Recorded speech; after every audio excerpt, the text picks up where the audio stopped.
So let's chat about the independent sleep shift, because there has to be something inside of you that knows that your child can shift from sleeping with you, with a lot of help, to being able to sleep independently. So if we haven't met before, hi, I'm Jensine. I'm a pediatric sleep consultant. I have a master's degree in early childhood development, and I have 3 children of my own, in addition to the hundreds of other clients that I have worked with. So I know that the strategies that I'm about to give you are going to work for your child. Sometimes you just have to tweak them a little bit to be individualized to you, and that's what I specialize in.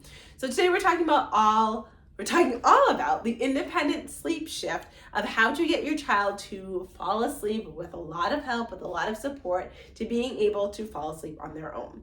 And the first thing that we really need to think about is knowing that this can happen. They can shift from falling asleep with a ton of support to falling asleep on their own. But what is missing that's not having them do that now is that they don't have the skills to be able to get themselves to sleep on their own. You have to shift your own thinking too, to know that they can do this. We have to be the leaders for them to be able to help them along that journey. Because if you internally really don't think they're going to be able to do it and say they need me in order to be able to fall asleep, then how can we ever expect them to be able to make that change when no one actually believes that they're going to be able to make that change? Just because they are doing independent sleep doesn't mean that they're never going to have assistance to sleep too. There are going to be times where it's a cold, wet, rainy Sunday and you just want to do a contact nap while you're maybe laying in bed watching a show and they're laying next to you. That's fine.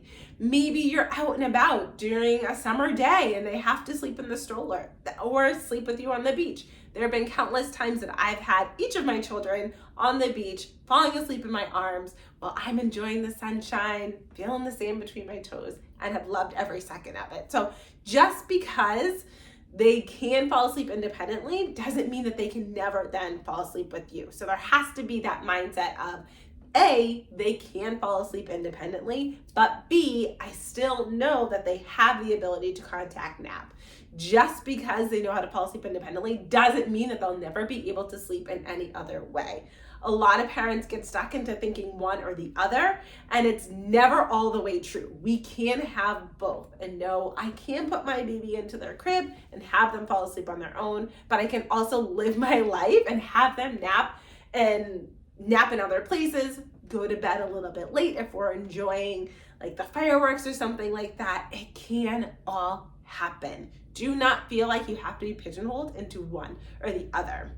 The next thing that you have to remember is that we can't always be there 24/7 to help our baby. A lot of families that I work with have this internal, like, I should be there. I should be the one to comfort them. They're so little. But do we want our children to not be able to soothe themselves as they grow up? Something that was so important to me as a mom is that I want my kids to be well-rounded. I want them to be able to go and explore the world and learn the lessons that they need to learn, but know that I am the person that's always going to be here to support them and for them to fall back on. But I can't be with them 24/7. It's just not realistic. So I wanted them to have some foundational skills of how to soothe themselves so that when I wasn't around or my husband wasn't around or someone wasn't immediately there, they still knew how to take care of themselves. They still had some kind of tools to be able to soothe themselves, whether it be to put their thumb in their mouth, to stick their whole fist in their mouth. Both of my boys like to play with the back of their head and curl their hair. It could be something as simple as that, where the 10 seconds it takes a caregiver to get to them, they have something to do in order to be able to soothe themselves. But if we are always providing that comfort for our children, they're never going to A, be able to sleep on their own, but B, they're just not going to be able to comfort themselves in upsetting situations. And that's not what I want. I want my children to be able to build resilience and know how to support themselves so that they can be emotionally stable as they continue to grow. And I'm sure that that's probably something that you want, but you haven't thought of in relation to sleep. sleep. You haven't thought, okay, I really want my child to be able to have the skills to soothe themselves, not just for sleep, but for any other thing that comes up along their day that's gonna cause some kind of upset. It's really frustrating to learn how to crawl. We've all seen those babies that are trying to crawl forward, but they're pushing themselves backwards. That's frustrating. And I want them to be able to have something to do when that frustration just grows too much and they need a little support to be able to calm themselves. Walking is frustrating too. Every time they stand up, they just fall right back down. I want them to know, okay, I need a little break. I can soothe myself. So if you're kind of struggling between, I want them to be able to learn to self-soothe, but I also don't want them to cry, I want you to go to the pinned video in my YouTube channel. It's going to talk to you all about how to help your child learn how to fall asleep independently without doing cry it out. Because there is a portion of cry it out where children are just so upset that no learning is happening. They're not actually learning any self-soothing skills.